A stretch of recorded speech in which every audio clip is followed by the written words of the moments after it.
dia, boa tarde, boa noite, ouvinte do BacuCast. Este podcast é um projeto realizado pelo Fórum das Juventudes da Grande BH, Assessoria Popular Maria Filipa. Nosso objetivo é divulgar a plataforma online Baculejo, que é uma plataforma de denúncias anônimas quanto a agressões, desrespeitos, abordagem injustificada ou violenta, ameaça, perseguição, feita por qualquer agente da segurança pública.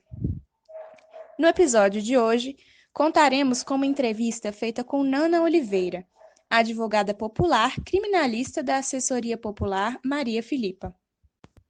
Hoje, dia 20 de novembro, é comemorado em todo o território nacional o Dia da Consciência Negra.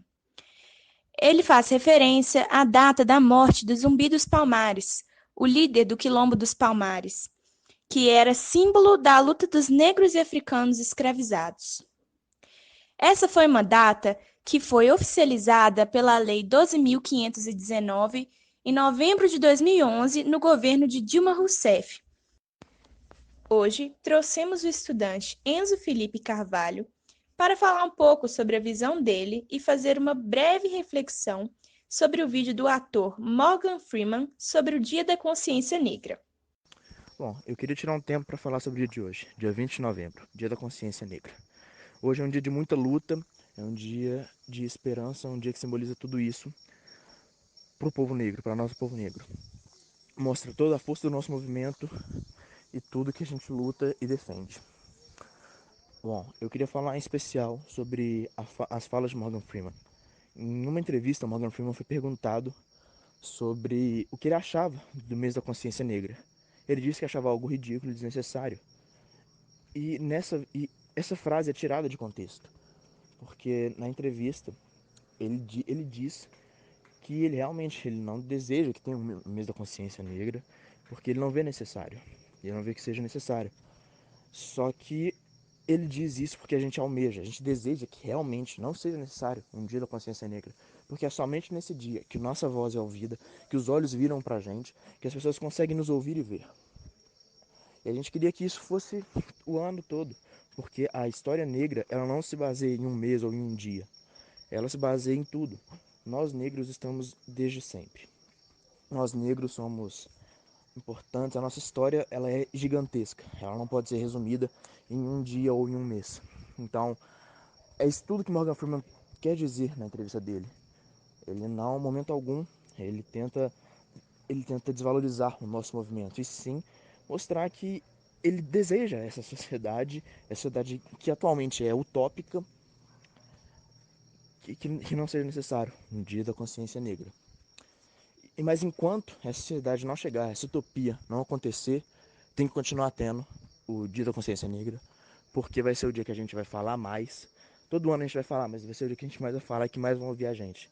Então, enquanto tiver o racismo como um pilar da sociedade, a gente vai precisar desse dia. Finalmente, confira então a entrevista realizada com Nana Oliveira. As periferias sofrem mais com a violência, uma vez que elas têm maior vulnerabilidade social e a concentração de pessoas negras é maior. Como é possível emancipar a condição dessa parcela da população, no sentido de serem menos alvo de injustiça pelos órgãos responsáveis pela segurança pública? Nossa, olha só, efetivamente a gente precisa ter estabelecido que a política de segurança pública alcança de forma diferenciada essas áreas, porque ela é estruturada a partir de uma perspectiva racista, né? O nascimento do ideal de segurança pública no Brasil, ele coincide com a aproximação da assinatura da Lei Áurea pela Princesa Isabel. E é concomitante com o período da Revolução do Haiti. Então, existia um medo muito grande na oligarquia branca e senhora, né, proprietária de pessoas escravizadas no Brasil, de que algo semelhante acontecesse no Brasil pelo volume de pessoas negras escravizadas que aqui existiam naquele momento. Então, ela é concebida para vigiar especificamente corpos de pessoas negras, principalmente homens negros jovens, que eram percebidos como os mais perigosos pela força física, né, por essa questão mesmo do machismo, né? O homem branco enxerga como inimigo a ser combatido o homem negro. E a mulher negra é vista como alguém a ser conquistado e estabelecido controle como propriedade, mesmo na mesma perspectiva, né, da propriedade que se tem com a mulher branca, mas num outro lugar social, né? A mulher negra nunca vai ser esposa, né? Eu não vou andar de mão dada com ela na rua, né? A mulher negra é para ser amante, é para ser aquela que está oculta, né? Então, ela foi concebida dessa forma. Com o fim com a assinatura da Lei Áurea, né, e as pessoas negras se espalham por onde dá para sobreviver, essas áreas é natural que as pessoas se concentrem como construção de uma rede de apoio mesmo, né? Você está num lugar onde geralmente, quando você vai numa periferia mais antiga, você está uma que eu conheço bem, que é o Morro das Pedras. Existem becos do Morro das Pedras que do início ao fim é a mesma família que mora ali. São várias casas que são filhos, irmãos, netos, sobrinhos, tios, tias, que moram ali porque é sua rede de apoio e vão se estabelecendo vínculos comunitários e até consanguíneos ali, naquela região. Então, essas pessoas vão se concentrar. Como elas já tinham sido escolhidas como quem deveria ser vigiado pelo sistema de segurança pública, né, pelo braço da segurança do Estado, essas áreas vão sofrer com essa supervigilância. Por trás disso, claro que para sustentar essa política, você precisa de uma narrativa. Então, é construída a narrativa da pessoa negra, principalmente do homem negro jovem. E aí eu não estou excluindo a dor da mulher negra, mas é para mostrar que existe um alvo específico, que ele é mais violento, que ele é perigoso, e quando ele não é violento e perigoso, ele é preguiçoso, ele não gosta de trabalhar, né? É malandro, sempre quer passar a perna. Então você se constrói um imaginário em relação àquelas pessoas. Algumas pessoas acabam se amoldando a esse imaginário, sim, porque quando você tem um destino pré-determinado, você tem duas opções. Ou você vai ter que se insurgir de forma muito forte a esse destino para conseguir modificá-lo, ou você assume ele para você. E muitos jovens negros periféricos, meninos, né, assumem esse destino do homem violento, perigoso, malandro, espertalhão para eles e começam a viver dessa forma, né? E as meninas, por sua vez, as mulheres negras, já têm que aceitar desde o princípio o destino, né, de serem mães solo, né, de não ter um companheiro ao lado, de terem seus filhos assassinados, então de serem mães solo e de luto, né, pela perda dos filhos no caminho, que vai acontecer por doenças, vai acontecer pelo assassinato. De uma forma ou de outra, os nossos vão ser mortos pelo Estado. Ou vai ser pela ponta do fuzil, ou vai ser pela absoluta negação de acesso a qualquer direito. E esse é o problema, né? Então, quando a gente trata a segurança pública de forma isolada, como se fosse só aquele policial com a ponto .40 na mão ou com a 12 na cabeça do menino, a gente não consegue ir na raiz do problema e, de fato, mudar a realidade. É possível mudar essa realidade? Mas para isso é preciso tomar o poder. Mas é preciso tomar o poder com a consciência de mudança, né? Porque tem vários nossos se propondo a esse espaço, mas ainda numa perspectiva de contemporizar com a barbárie, de achar que não, que o problema são pessoas isoladas. Não são pessoas, né? Kabene Munanga fala isso, né? Não importa o quanto você coloque numa estrutura racista pessoas antirracistas, a estrutura permanece racista. Né? Então, assim, não é pessoas. Com maior acesso às tecnologias e aparelhos móveis, são feitos registros diariamente de ocorrência de abusos na abordagem policial. Qual é a sua opinião em relação à discrepância entre as narrativas dos policiais que cometeram a violência e as provas em vídeo? As pessoas mentem que nem sentem, né?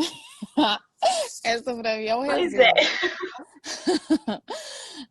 A pessoa vai construir uma narrativa para legitimar sua própria ação, né? E ela já tem exemplos ao redor dela de que ela pode fazer isso e que não vai acontecer nada com ela. Então, ela constrói essa narrativa porque ela acredita que vai dar certo e de fato dá. Mas isso só dá certo porque depois do policial tem um sistema de justiça criminal que começa com a delegacia, depois vem o Ministério Público e depois vem o Judiciário, que toleram essa narrativa por mais esdrúxula e absurda que ela pareça. Né? E, inclusive, fecham os olhos para qualquer possibilidade que essa narrativa não seja verdadeira. Né? Trazendo um exemplo concreto, estou acompanhando um caso concreto de um rapaz que foi acusado de um roubo. Ele estava com monitoramento eletrônico, ou seja, ele estava com tornozeleira eletrônica. O que a PM tem feito? Quando acontece um roubo numa região, eles procuram quem está com monitoramento eletrônico e já vão atrás dessas pessoas assumindo que elas são os autores do crime. E aí um menino negro, periférico, eles são muito parecidos, eles se vestem iguais, eles usam o mesmo corte de cabelo e tal. Aí uma vítima de um roubo reconhece esse menino, que é igual a quase todos que estão ali passando, como autor do crime. E isso é suficiente para condenar uma pessoa, ainda que não seja encontrado nada com ela relacionado ao que a vítima diz ter sido subtraído dela. E aí você vai para a delegacia, a lei nossa permite que o advogado requeira determinadas provas, produção de determinadas provas na delegacia. Só que isso passa pelo crivo do delegado ou delegada. Eles decidem se concordam ou não com a gente. Na maioria dos casos, os delegados mais jovens concordam, porque eles já têm uma perspectiva mais garantista e também não tem problema com o advogado enchendo a paciência deles. Eles concordam. Só que eles protelam a busca dessas provas ao máximo e muitas vezes elas acabam se perdendo. E aí, quando essas provas se perdem, a prova, aquela primeira prova que está sustentada exclusivamente na narrativa de uma vítima com medo, com raiva, né, costuma ser suficiente para condenar diante do juiz, ainda que todo o resto diga que pode não ser. Porque o que deveria valer no Brasil, que é o princípio, né? Deixa a moto passar aqui. Que é o princípio de que na dúvida você absolve, aqui na dúvida você condena. Porque os meninos negros, né, e as meninas negras, né, homens e mulheres negros, já nascem com a marca de que vão dar errado. A gente dá certo é o desvio. E quando eu estou falando de dar certo, eu estou falando da gente não ir parar nem na cadeia, nem no cemitério antes dos 22 anos. Né? É o desvio. Quando a gente consegue um outro caminho, a gente é a exceção da exceção. Eu não tenho o cabelo tão crespo, né? E é a primeira vez que eu uso trança. E é a primeira vez que eu tenho escolta quando eu vou no fórum. Que eu entrar, tem um segurança atrás de mim. E aí você pensa... E eu não sou retinta, tenho a pele clara, né? Não sou jovem mais, então, assim, isso já me impacta. Agora, imagina como que isso impacta a vida de um menino que não pode entrar nem dentro do shopping. Como combater a violência através das tecnologias disponíveis atualmente? Como a plataforma Baculejo se encaixa nesse propósito? Pois é, a ideia da Baculejo é a gente conseguir registrar tanto em densidade, né, dos relatos, porque muitas vezes os relatos são muito... falta densidade nos relatos, né? Quanto em quantidade. Por quê? A proposta é a gente demonstrar exatamente o que eu falei no início, que não é algo que é um problema de pessoas, né? É algo que vem da estrutura. E para a gente demonstrar que isso não é um problema de pessoas, a gente precisa de produzir um certo volume e uma densidade de narrativas que demonstrem que não é porque era aquele menino que às vezes tem algum antecedente, algumas vezes já foi apreendido alguma vez e tal. Não, é qualquer menino que tem aquelas características, é qualquer menino que ande vestido daquela forma, é qualquer menino que mora em determinados territórios da região metropolitana. Então, o objetivo é demonstrar isso. E a tecnologia tem um papel extremamente importante. Como você disse, os meninos estão o tempo inteiro registrando cenas de violência. Só que isso fica esparso e perdido nas redes, na internet, nesse mundo digital, né? E a proposta da plataforma é a gente conseguir condensar isso, né? A gente conseguir condensar isso de tal forma que numa situação de enfrentamento institucional, a gente possa jogar isso na cara mesmo, né? E a ideia, né, de ter uma assessoria jurídica por trás disso, ter o Maria Filipa em conjunto com isso, é também entender que não dá para eu pegar um jovem do Fórum de Juventude, um coletivo do Fórum de Juventudes, e jogar ele para fazer um debate sozinho com o alto comando da PM. Existe uma grande chance dele sofrer muitas perseguições depois disso. Porque ele vai voltar para uma periferia, num lugar onde ele é muito vulnerável. E a gente viveu isso dentro do fórum com o companheiro, né? Então, eu também tenho muito essa preocupação, porque às vezes as pessoas confundem. Ah, Nana, você não quer que a gente fale? Não, eu quero que vocês falem, mas eu não quero que vocês morram. Porque, por mais que eu não seja uma mulher branca, eu não sou uma mulher que mora na periferia. Eu tenho um diploma universitário, eu tenho uma carteira da OAB, eu não ando de ônibus, né? Então, isso tudo reduz meu estado de vulnerabilidade. Não impede que façam alguma coisa comigo, haja visto o que aconteceu com a nossa companheira Marielle. Mas reduz a minha vulnerabilidade. E a gente tem que ter esse compromisso de nos proteger, porque ninguém vai fazer isso por nós. Como é possível tirar os casos de violência policial do isolamento e promover mudança nesse sentido? Continuando essa conversa, né? A plataforma é uma estratégia de tirar esses casos do isolamento e promover mudança. Eu acho que a gente encorpar, infelizmente, né, Voltou. Infelizmente, a Defensoria Pública e o Ministério Público têm estado aquém do que precisa, né? Então, eu acho que a forma de enfrentar isso é a gente aumentar a visibilidade da plataforma, mas assim que possível, né? A gente podendo se reunir, ou ainda agora, a gente podendo se reunir em pequenos grupos, é preciso que a gente se encontre e troque as informações e as vivências, né? Igual teve uma reunião que a gente fez, tinha uma companheira que perguntou quando que a gente sabia que uma situação não estava certa. Quando que aquilo não era certo. Eu falei assim, olha, o direito... Nossa Senhora. O direito é muito intuitivo. O direito é muito intuitivo. Então, se te parece errado, provavelmente está.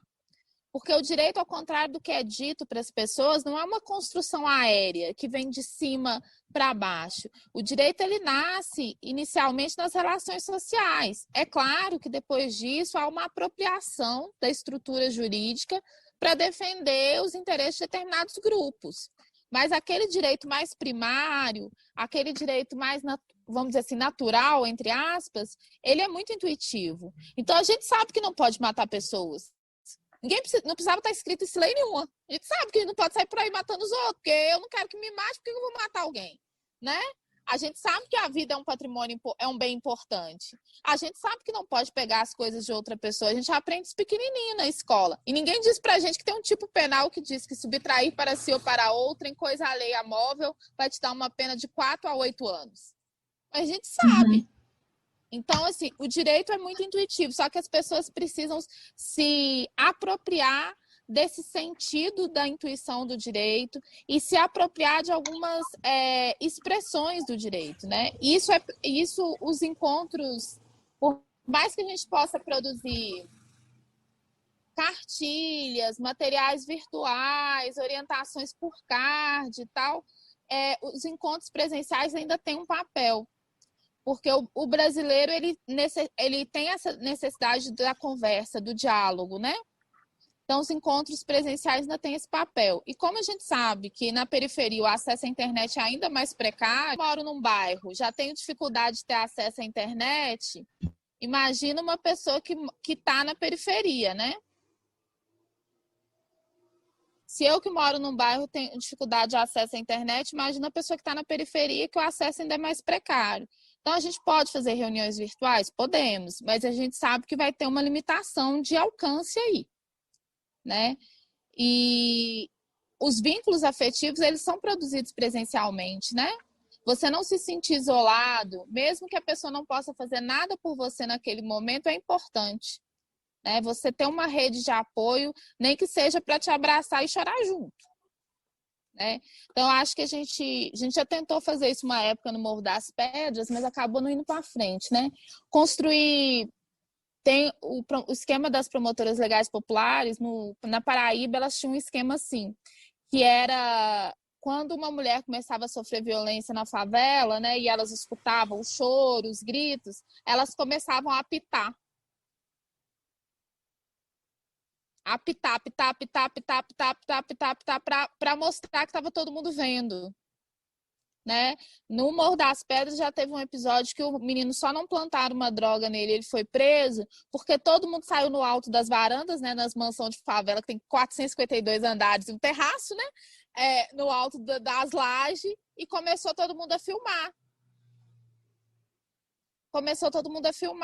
Então, como era muita gente filmando, a menos que a polícia resolva deslocar o batalhão inteiro, ela não vai ter outra alternativa a não ser se conformar e ir embora. Não significa que ela não vai voltar, mas é importante que a gente entenda que nós estamos numa guerra mesmo. No nosso caso, enquanto para a oligarquia branca brasileira a guerra é por propriedade e dinheiro, no nosso caso é pela vida. Né? Então eu costumo falar que a gente não tem a possibilidade de perder, porque se a gente perder, a gente morre. Os brancos, se perder, no máximo, eles vão ficar menos ricos.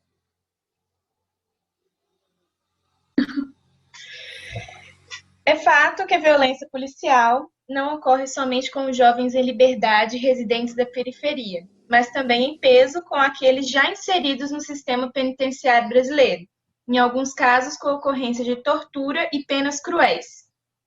Tendo isso em vista, qual é a sua opinião quanto à garantia da dignidade dos encarcerados em detrimento da observância da garantia dos direitos humanos? Bom, a gente é abolicionista, né? A gente quer acabar com todas as cadeias. Então, assim, a gente não acredita em humanização de cadeia, a gente não acredita em melhorar o sistema prisional, não. Ele tem que acabar. Ponto. Né? Eu faço parte da Agenda Nacional pelo Desencarceramento. Nosso objetivo é pôr fim ao sistema prisional. Mas, enquanto isso, a gente precisa manter os nossos vivos inteiros. Né? É extremo, assim como para enfrentar a violência policial, a violência no sistema prisional, ela tem contado com a estratégia de enfrentamento que é a organização dos familiares. Os familiares são o principal instrumento de combate à tortura e ao tratamento cruel e degradante dentro do sistema prisional.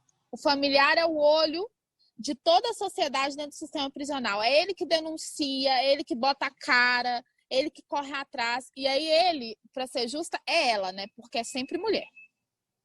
Não é homem.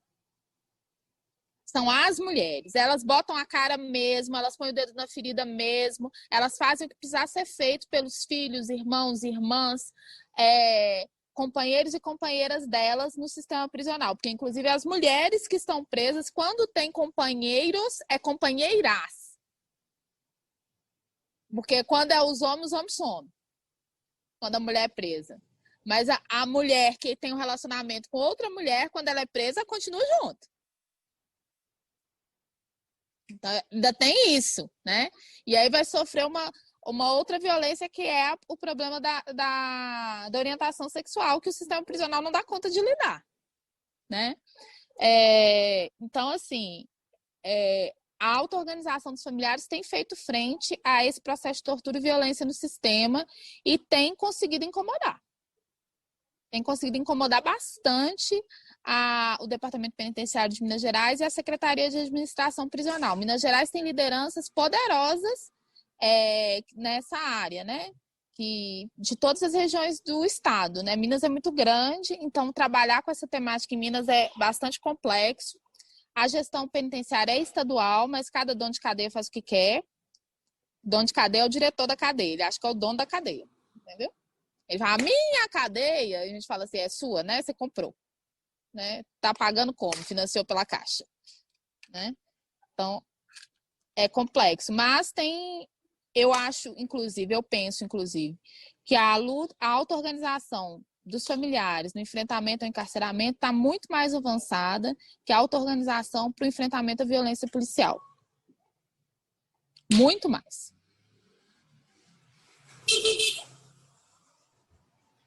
Ô, Nana, então é isso.